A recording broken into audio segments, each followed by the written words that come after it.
Students, अस्सलाम वालेकुम। आज के AIU रिसर्च कॉर्नर प्रोग्राम में एक नई एपिसोड के साथ हाजिर हैं। आज के प्रोग्राम में हमारे साथ जो रिसर्च स्कॉलर मौजूद हैं वो हमारी MPhil इनामलाई हैं फ़िज़िक्स की, सना रुबाब। सना रुबाब, हम आपको प्रोग्राम में वेलकम करते हैं। सना रुबाब प्रेजेंटली जो है डिफरेंट जो फ़िज़िक्स के रिसर्च प्रोजेक्ट्स हैं इंटरनेशनल और नेशनल, उनमें एक्टिवली पार्टिसिपेट कर रही हैं। सना, मेरा पहला आपसे सवाल ये होगा कि आप अपना फ़िज़िक्स का जो टाइटल है थीसिस का वो इंट्रोड्यूस करवाएं स्टूडेंट्स को।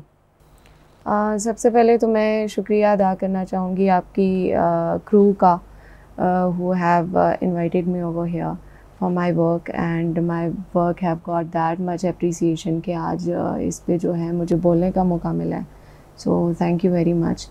Secondly, I would talk about my thesis and my research work which was the part of my MPhil course. इसकी जो टाइटल है जी, ये है assessment of physical and chemical quality of drinking water in village Myal, tehsil and district Rawalpindi. Sir ना, ये बताइएगा कि ये आपने टॉपिक क्यों चूज़ किया, इसकी नीड क्या थी जब आप टॉपिक सेलेक्ट कर रहे थे, फाइनलाइज कर रहे थे, तो क्या नीड क्या थी या रैशनल ऑफ द स्टडी क्या है? रैशनल ये है कि actually before my MPhil research work when I was doing the course work, so I was already into reading research papers and all, and even before my research work I presented one of the research paper on carbon dioxide extraction in 8th International Conference of Allama Iqbal Open University, and its use as a fuel. So it was basically a Bill Gates initiated project of carbon engineering.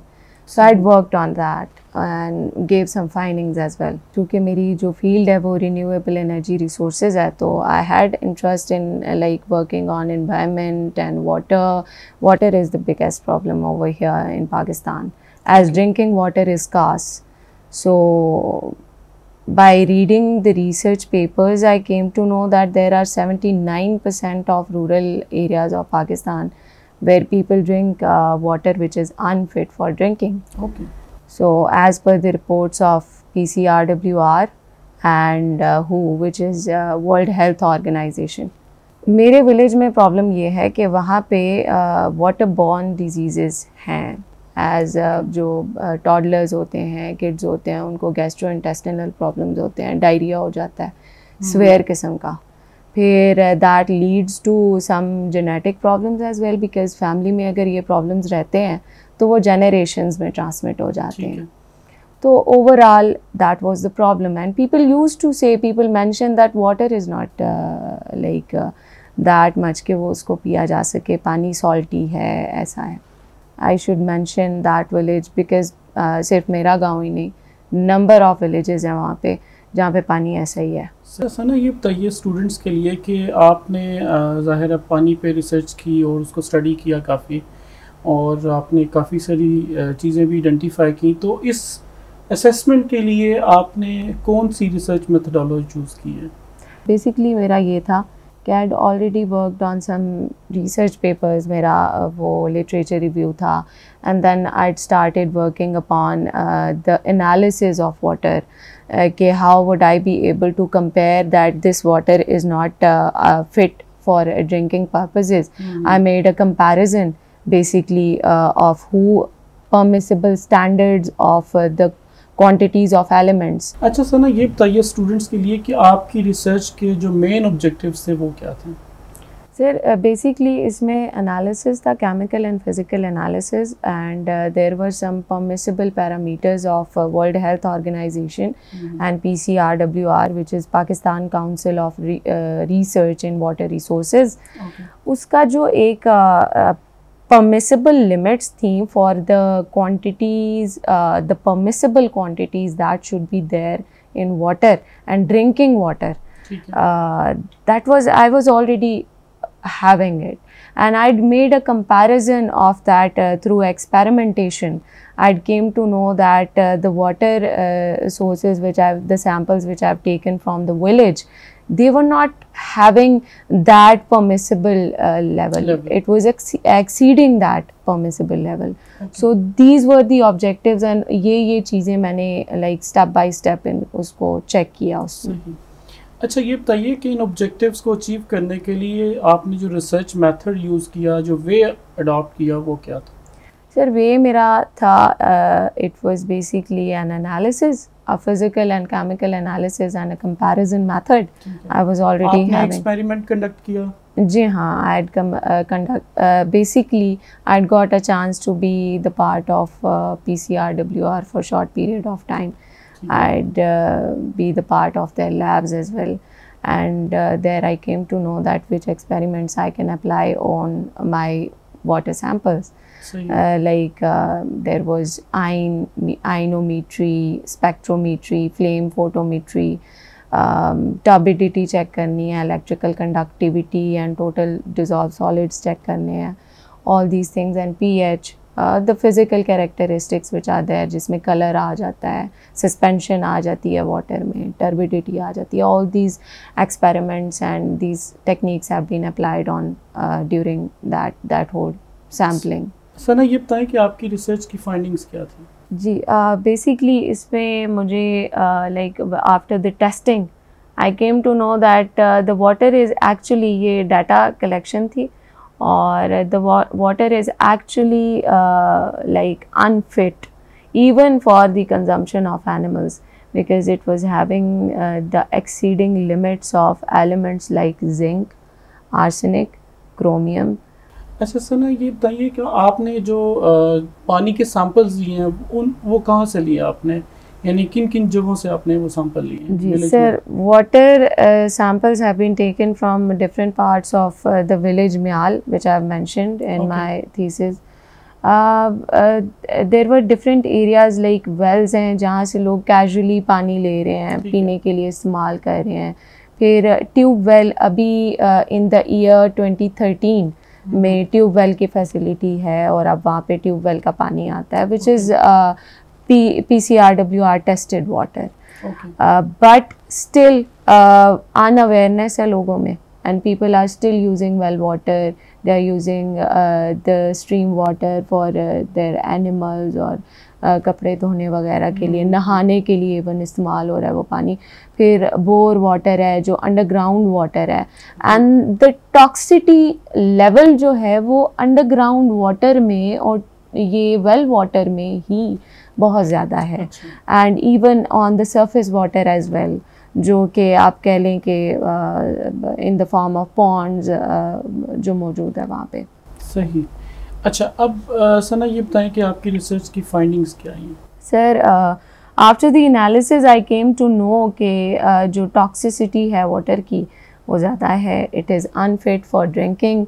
इसमें बहुत सारे ऐसे elements जिसमें zinc आ जाता है, arsenic आ जाता है जो कि एक ख़ास लिमिट से ज़्यादा हैं, क्रोमियम आ जाता है, सोडियम आ जाता है, पोटेशियम आ जाता है जो कि एक्सीड कर रहे हैं, मैग्नीशियम आ जाता है जो कि एक्सीड कर रहे हैं एक परमिसिबल लिमिट को, and they are causing severe, gastro intestinal diseases, और स्वेयर टाइफॉइड देखा जाता है, डायरिया देखा जाता है बच्चों में, किडनी एलिमेंट्स कॉमन है वहाँ पे.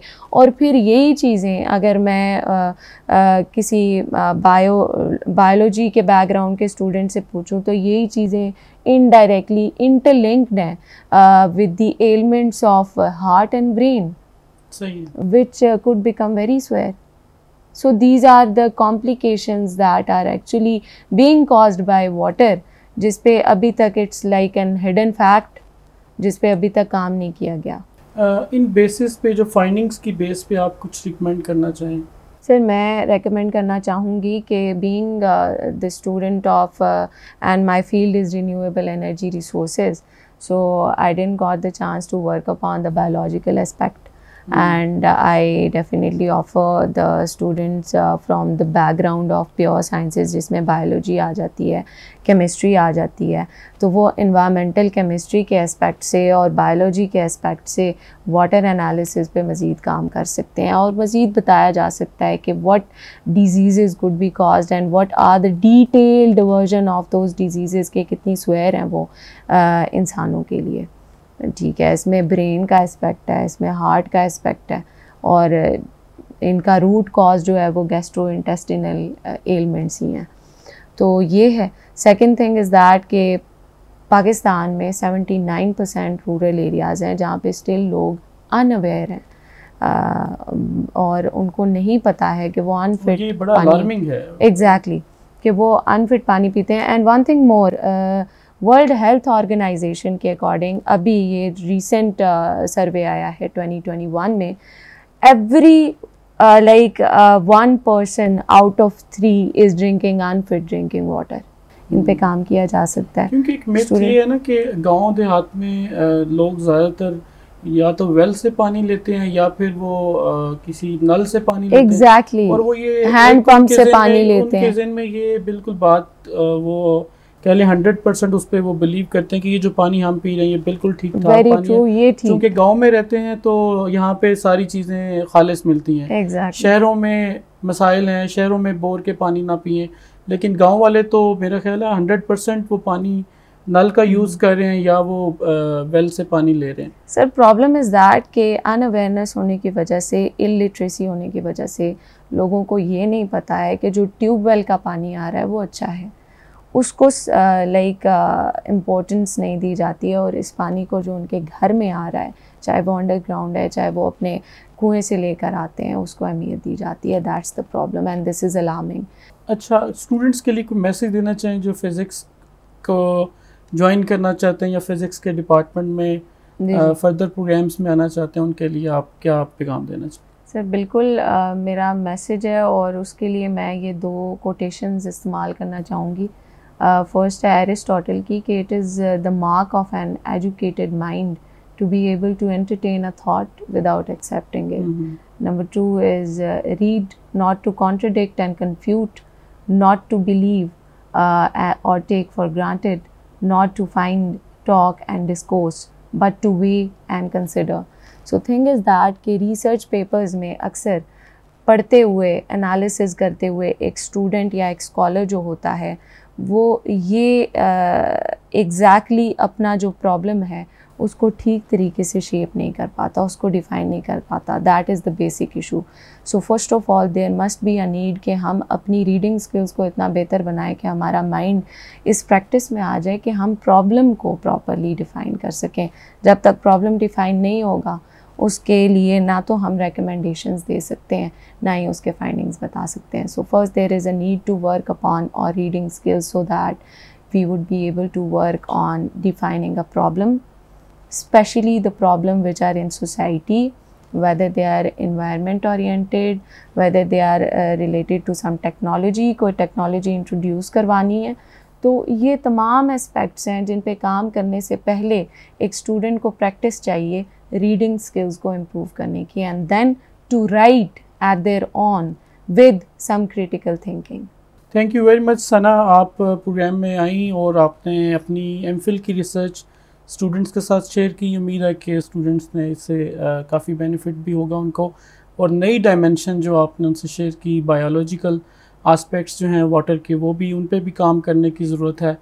तो आई थिंक कि स्टूडेंट्स आपसे काफ़ी इंस्पायर भी होंगे कि आप यंग एज में इतनी डिटरमेंट हो के आप रिसर्च के डिफरेंट आस्पेक्ट्स को देखती हैं और काम कर रही हैं।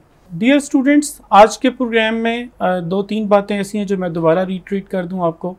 एक तो ये कि जैसे सना ने आपको बताया कि आप जो फर्दर रिसर्च कर सकते हैं वो बायोलॉजिकल आस्पेक्ट्स के ऊपर रिसर्च कर सकते हैं, और उन्होंने सजेस्ट ये किया कि जब आप रीडिंग करते हैं इतना थॉरो रीडिंग करें, लिटरेचर इतना रीड करें कि आप अपनी प्रॉब्लम्स को वेल डिफाइन अंदाज में प्रेजेंट कर सकें, ठीक है। और इसके अलावा फ़िज़िक्स की फ़ील्ड के एवेन्यूज़ नए नए ओपन हैं सोसाइटी के लिए। एक उन्होंने बड़ा अच्छा मैसेज दिया कि गांव के रहने वाले लोग जो अनअवेयर हैं, उनको ये पता नहीं है कि ट्यूबवेल का जो पानी है वो ज़्यादा उनके लिए हेल्पफुल है बनिस्बत उस पानी के जो उनके घरों में आ रहा है या वो नल से या वो वेल से ले रहे हैं। तो आप ट्यूबवेल का पानी ज़्यादा इस्तेमाल करें, उसमें एसिडिटी कम है, उसमें मसाइल ज़्यादा नहीं है। इस दुआ के साथ मैं इस प्रोग्राम का अख्ताम करता हूँ कि खुदा करे मेरी अर्ज़ पाक पे उतरे वो फसल गुल जिसे अंदेशा ज़वाल ना हो। खुदा करे यहाँ जो फूल खिला रहे ख़ज़ां को गुज़रने की मजाल ना हो। मुझे इजाज़त दीजिए। अल्लामा इकबाल ओपन यूनिवर्सिटी ज़िंदाबाद, पाकिस्तान पाइंदाबाद।